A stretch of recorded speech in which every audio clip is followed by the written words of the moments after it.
Hi, this is Deddy Corbuzier. A plus is useless. Sekitar 4 tahun yang lalu saya mengadakan sebuah seminar di sekolah ternama. Dan hasil seminar saya sangat amat mengguncang sekolah tersebut. Karena setelah itu banyak guru-guru dan kepala sekolah yang datang ke saya mengatakan bahwa yang saya katakan tidak layak dikatakan untuk para murid yang mendengarkan pada saat itu. Karena saya lebih pro ke murid dibandingkan ke sekolah tersebut. Tapi saya akan mengatakan ini lagi ke Anda supaya Anda bisa mendengarkan apa yang saya katakan pada saat itu, walaupun dalam waktu yang singkat karena hanya dalam bentuk rekaman suara saya. Pertama, saya ingin mengatakan dulu bahwa sekolah itu penting. Oke? Jadi bukan mengatakan bahwa Anda tidak harus sekolah, jangan sampai ke sana larinya. Tapi saya ingin mengatakan bahwa walaupun sekolah itu penting, banyak hal yang salah di dalam sekolah, terutama di Indonesia. Mengapa? Begini saja. Anda pasti tahu bahwa banyak sekali anak-anak yang jelek nilai sekolahnya atau tidak baik di sekolah, tapi besarnya bisa sukses. Sedangkan anak-anak yang sukses di sekolah, saya tidak mengatakan mereka tidak bisa sukses, tapi banyak sekali yang akhirnya kerja menjadi pegawai biasa. Kenapa hal itu bisa terjadi? Karena masa depan tidak ditentukan oleh sekolah. Kalau Anda lihat bahwa apa sih yang ingin dibentuk oleh sekolah? Menurut saya hanya satu. Sekolah ingin membentuk anak-anaknya untuk menjadi guru. Ya. Jadi guru matematika ingin membuat anak-anaknya menjadi guru matematika. Guru sejarah ingin membuat anak-anak yang belajar menjadi guru sejarah. Begitu juga dengan guru-guru lainnya. Anehnya, kalau kita ambil seorang guru, ambil saja guru matematika, lalu kita berikan dia tes tentang geografi, saya berani yakin bahwa guru matematika tersebut tidak bisa menguasai geografi. Atau guru kimia, kita tes seni rupa, saya yakin guru kimia tersebut tidak bisa melakukan tes seni rupa atau nilainya jelek. Atau guru seni rupa, kita tes olahraga, pasti dia juga tidak bisa olahraga dengan nilai baik. Lalu mengapa kalau guru-guru tersebut tidak bisa melakukan hal yang lain dengan baik, tapi murid-muridnya dipaksakan untuk mendapatkan semua nilainya baik? Aneh kan? Kalau gurunya saja hanya menguasai satu mata pelajaran, mengapa semua murid harus menguasai semua mata pelajaran? Ya, mungkin untuk dasar katanya. Tapi toh ternyata ketika sudah dewasa, sang guru pun sadar bahwa dia tidak menggunakan atau tidak memerlukan semua ilmu pelajaran yang diberikan pada saat dia kecil. Ya tidak. Karena pada dasarnya tidak ada manusia yang bisa sempurna di dalam segala hal. Begitu juga dengan murid-murid. Murid-murid tidak akan bisa menguasai semua hal secara baik. Dan banyak sekali pelajaran-pelajaran yang diberikan dan tidak akan digunakan ketika Anda dewasa. Contohnya begini saja, mempelajari peta buta. Saya sampai sekarang tidak tahu mengapa saya harus mempelajari peta buta ketika saya kecil. Saya tidak menjadi ahli geografi. Saya tidak menjadi tour guide. Saya tidak menjadi itu. Lalu buat apa saya dulu belajar itu? Kalau saya ingin menjadi seorang tour guide atau saya ingin menjadi seorang ahli geografi, mungkin saya harus mempelajari hal tersebut. Atau menghafalkan nama-nama gubernur, menghafalkan nama-nama wali kota. Sedangkan wali kota atau gubernur berganti setiap berapa tahun sekali. Jadi sangat amat tidak masuk akal menurut saya. Saya tidak tahu pelajaran sekarang masih atau tidak menghafalkan nama-nama tersebut.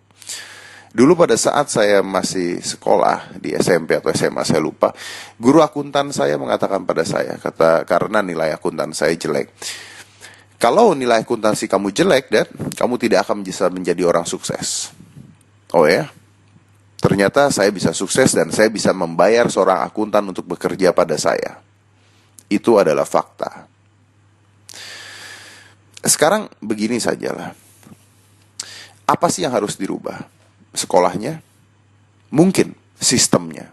Mengapa tidak sejak kecil ketika anak masuk dari sekolah SD, kita lihat dulu berapa lama, apa yang dia suka, lalu kita bagi kelasnya. Kalau anak ini memang suka matematika, berikan dia pelajaran matematika lebih banyak. Kalau anak ini suka sejarah, berikan dia pelajaran sejarah lebih banyak. Jadi seperti orang kuliah, tapi sejak kecil. Jadi sejak kecil anak ini sudah dijuruskan ke pelajaran yang dia suka. Bukan dijejalkan dengan semua pelajaran yang dia suka atau tidak suka, harus bisa, harus hafal. Ada anak-anak dengan ranking 1 yang bisa menghafalkan semuanya. Tapi begitu dia menjadi dewasa, pikirannya telah terkotaki, kreativitasnya telah buntu, otak kanannya tidak akan jalan. Kenapa? Karena yang dipakai hanya otak kiri, menghafal. Jadi akhirnya bukan pintar, bukan cerdik, tapi jago menghafal. Menghafal rumus matematika, menghafal sejarah, menghafal peta buta, dan sebagainya. Dan biasanya anak-anak seperti itu pelajaran olahraganya atau pelajaran seni rupanya pasti jelek, karena otak kanannya tidak akan dipakai. Anak saya sekolah di sekolah internasional, dan sejak kecil, sejak SD, anak saya sudah diarahkan ke pelajaran mana yang dia lebih suka dan kelasnya lebih banyak. Jadi kelasnya banyak dan anak ini yang datang ke kelas, bukan guru yang ke kelas untuk mengajar anaknya. Lalu bagaimana merubah itu semua? Memang susah karena sekolah pasti tidak akan ingin merubah, butuh tahunan untuk merubah itu. Saya harap satu saat bisa. Tapi sebelum itu bisa, apabila yang mendengarkan suara saya ini adalah orang tua, dengarkan saya baik-baik. Apabila yang mendengarkan suara saya ini adalah anak-anak, minta orang tua Anda mendengarkan suara saya. Sebentar saja. Kalau seandainya orang tua mendukung apa yang anaknya suka dalam mata pelajaran, mungkin dia akan menjadi orang yang lebih berhasil nanti ke depannya. Bagaimana caranya? Begini, pelajaran matematika merah, pelajaran seni rupa bagus. Kenapa yang harus dilesin di rumah adalah pelajaran matematika? Kenapa memanggil guru matematika untuk memberikan les tambahan matematika? Tidak perlu kan? Kenapa tidak dilesin sesuatu yang memang anak itu suka? Kalau anak saya matematikanya jelek, seni rupanya bagus, saya akan lesin dia seni rupa. Supaya bakatnya dikembangkan sejak kecil.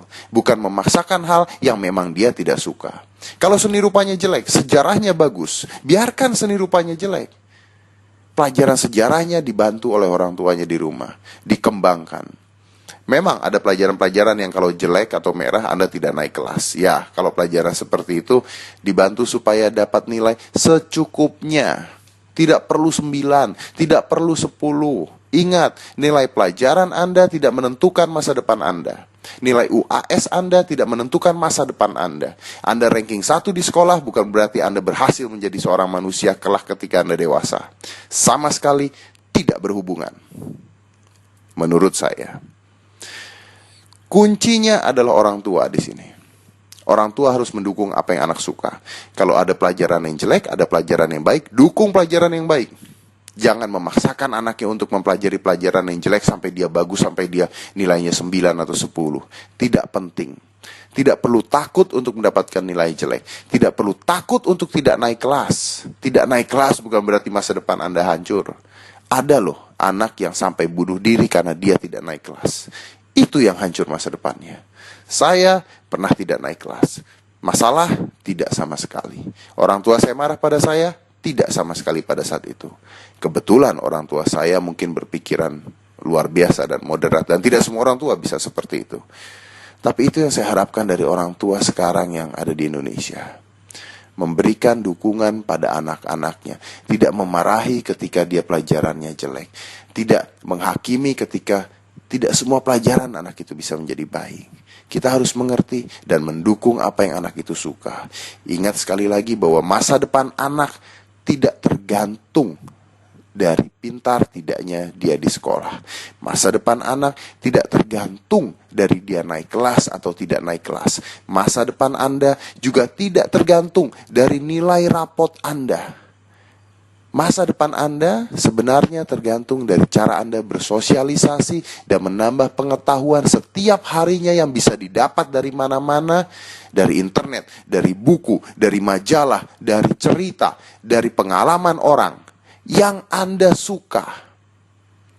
Saya punya teman yang kecilnya pelajarannya jelek karena dia suka main game, dan sekarang dia memiliki sebuah toko game terbesar di Indonesia. Kaya raya. Masa depan Anda tidak tergantung dari nilai sekolah Anda. Masa depan Anda ada di tangan Anda. Jangan takut untuk mendapatkan merah di sekolah. Kadang-kadang merah artinya sukses untuk masa depan. Saya Deddy Corbuzier.